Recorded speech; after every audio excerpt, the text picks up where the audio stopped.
Samantala, mahigit 25,000 serbisyo at benepisyo inahihatid ng LGU Binmaley sa unang 6 na buwan ng 2026. Ito'y binida sa SOMA ni Mayor Pete Berrera. Ang buong detalye alamin natin kay kapartner Sheila Balog.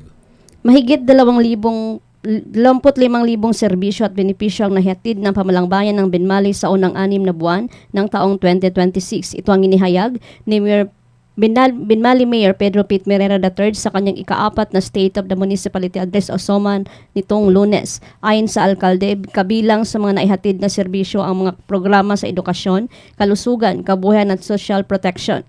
Sinabi rin ni Mayor Berrera na may halagang 57 milyong piso ang inilaan para sa 16 na proyektong pang-infrastruktura at serbisyo. Ipinagmamalaki din ng alkalde na sa kalagitnaan pa lamang ng taon ay umabot na sa 35.1 milyong piso na kolekta ng lokal na pamahalaan. Sunshine News Blast. As of May 31, 2026, bagamat hindi matapos ang taong, ang ating local collections ay umabot na sa 35,194,265.52 centavos. Katumbas ng 70% ng ating buong taong target na 50,089,000. Ngunit higit sa kahanga-hanga rito ang ating business tax collection na umabot na sa 96% ng annual target. 15,165,608 pesos and 61 centavos mula sa target na 15.8 million kahit hindi pa natatapos ang unang kalahati ng taon. Paano ko na ito nagawa? Sa pamagitan na may bill, ngunit patas na pagpapatupad ng batas. Tamang pagsusuri ng gross receipts ng mga negosyo at pantay-pantay na pagpatupad ng ating mga lokal na ordinansa. Dagdag pa niya na aprobahan din ang Supplemental Budget No. 1 na umabot sa 48.5 milyong piso para sa patuloy na pagpapatupad ng mga programa at proyekto ng bayan.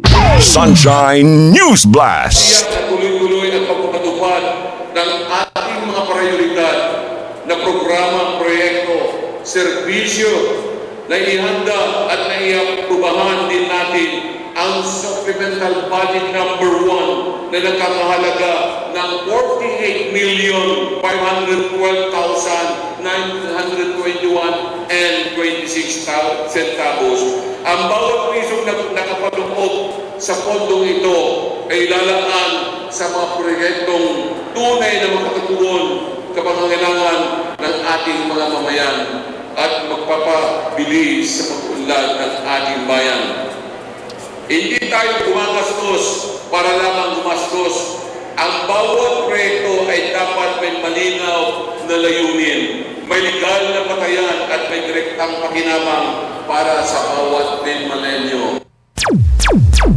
Ipinagmamalaki rin ni Berrera na sa kabilang ang Binmaley sa top 15 most competitive municipalities sa Region 1 at nagkamit din ng Good Financial Housekeeping Award mula sa Department of the Interior and Local Government o DILG para sa taong 2025.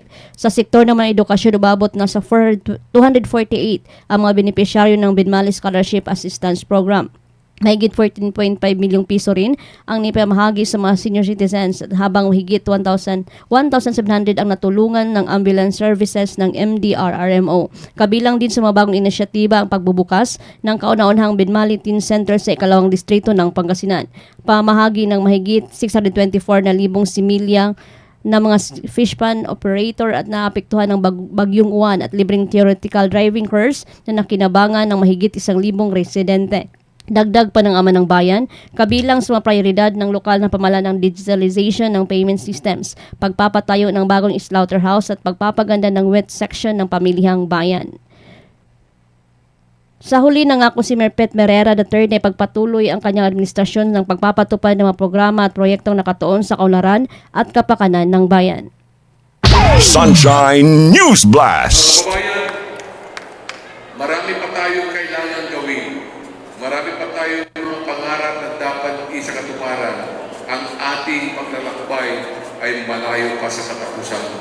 Hindi ko kailanman inangkin na ako lamang ang may tamang paraan ng pagmamahalan. Naniniwala ko ang tunay na leader ay marunong makinig, tumanggap ng mungkahi at makipagtulungan sa lahat para sa kapakanan ng sambayanan. Subalit isang pangako ang muli kong iuulit sa inyong lahat. Patuloy tayo magsisilbi, patuloy tayo maglilingkod, patuloy nating isusulong ang isang binbali na maunlad, makatao, matatag at may malasakit sa bawat pamayan. Sa gabay ng buong may kapal, naway patuloy niya tayong pagkalooban ng karunungan, lakas ng loob, mabuting kalusugan at pusong handang maglingkod. Para sa Diyos at sa Pilipinas kong mahal, Sheila Balog ka partner mo sa Balita at Serbisyo. Sunshine